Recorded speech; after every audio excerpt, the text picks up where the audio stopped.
Et si Jenson Brooksby sortait Carlos Alcaraz au troisième tour de l'US Open, dit comme ça, c'est un pari audacieux, mais dans les faits, ça a de fortes chances de se produire étant donné que l'Américain trouve énormément de profondeur et une très bonne construction des points qui peut faire exposer quelques lacunes de l'Espagnol, notamment cette tendance à aller un petit peu trop rapidement à la faute. Je t'en dis pas plus, on se retrouve après le jingle.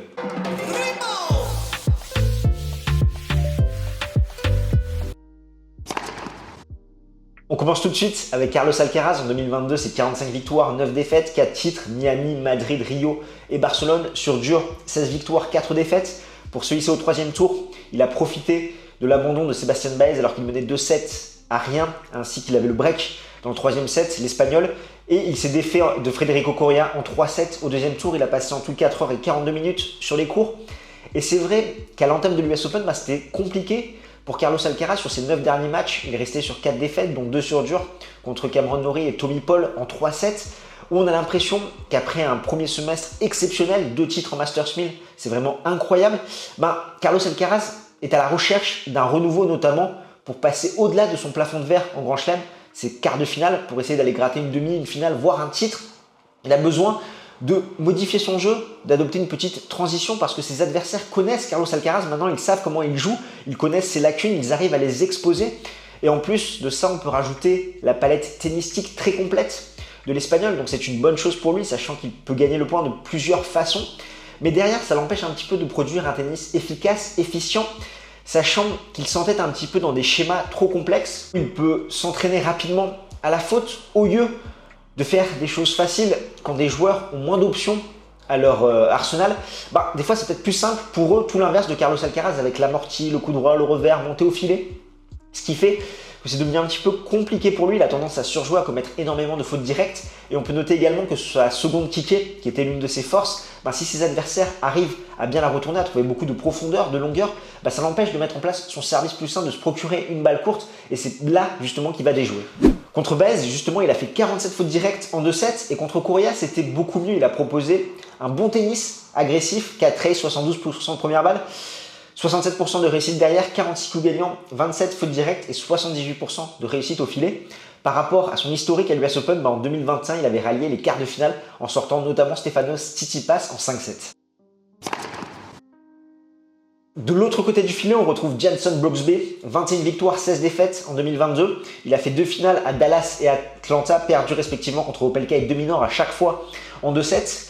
Sur dur, 16 victoires, 8 défaites, avec une victoire certes sur Tsitsipas à Indian Wells. Il a frôlé la victoire contre Alexander Zverev à Acapulco. Il était également à 2 doigts de prendre un set à Daniil Medvedev à Miami. Au niveau de son parcours, lui aussi, au premier tour, a profité d'un abandon, celui de Lajovic, où il avait perdu seulement 2 jeux, et une victoire contre le récent lauréat à Cincinnati, Borna Coric. Il a passé 4 heures et 22 minutes sur les cours. Alors oui, Brooksby, c'est un joueur qui est détesté par une partie du circuit, de par son attitude, mais c'est un joueur qui me fascine. Je l'ai découvert lors du Challenger d'Orlando en 2021. C'est un joueur de 1m93 qui, comme Sébastien Corda, ne profite pas de sa taille pour avoir un bon service. Il n'est pas ultra charismatique. Il n'a pas une puissance de feu du fond du court. Côté coup droit, il peut vraiment progresser. Par contre, il a un très bon revers, il est très créatif dans ce compartiment du jeu-là. Avec ce slice qui rappelle celui de Florian Mayer, il arrive à garder cette balle très basse, à trouver énormément de profondeur, d'angle dans ses frappes, que ce soit côté coup droit, côté revers.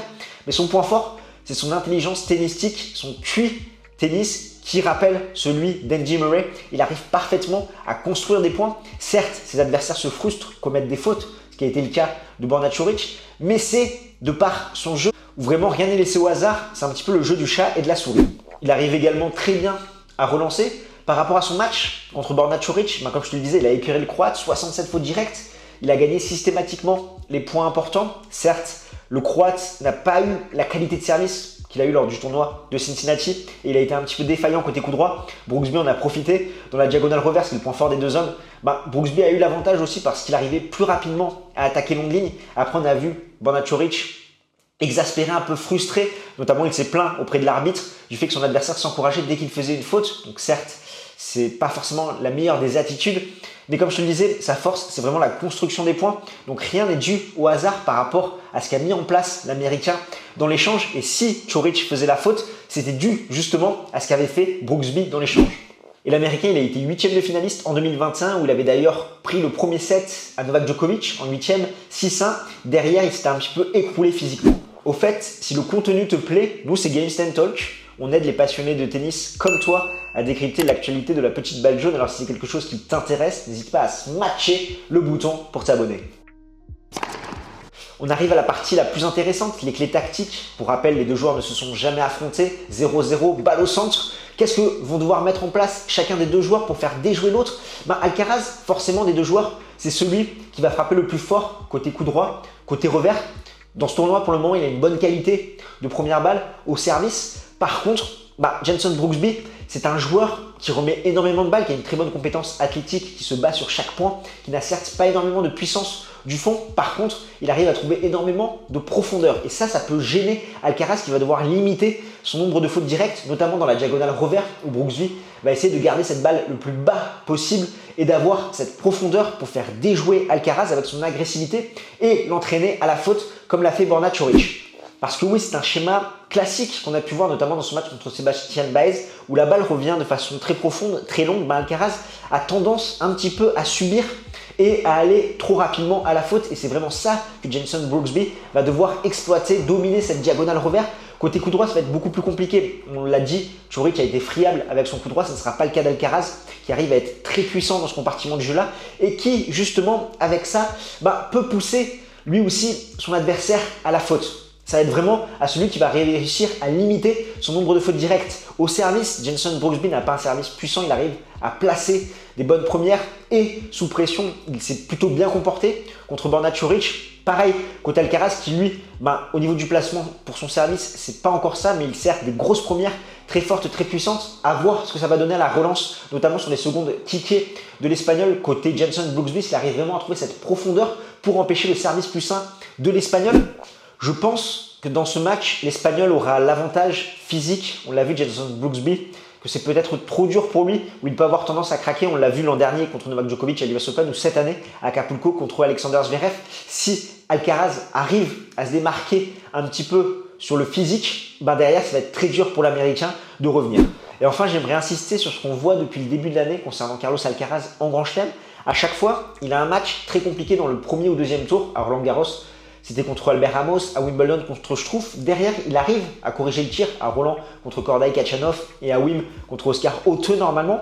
Mais finalement, il y a une grosse désillusion après. À Roland Garros, c'était contre Zverev. On pensait qu'il allait survoler ce match et il s'est fait prendre face à un très bon Alexander Zverev. Et à Wimbledon contre Yannick Sinner, on le pensait lancer sur gazon et Yannick Sinner l'a fait redescendre sur terre. Donc attention, même s'il a fait un bon match contre Coria et encore ce n'est que Federico Coria, là ça va vraiment monter d'un cran. Il ne faut pas forcément prendre pour acquis ce qu'a montré l'Espagnol dans ses tours précédents. On arrive au pronostic, c'est pas forcément évident. D'abord, je vais te parler de notre partenaire BetClick. Si tu n'as pas de compte chez eux, tu peux utiliser le code promo GST en majuscule lors de la création de ton compte. Si ton premier pari est perdant, tu es remboursé à hauteur de 100 € en free bet et en plus, tu as accès à BetClick TV.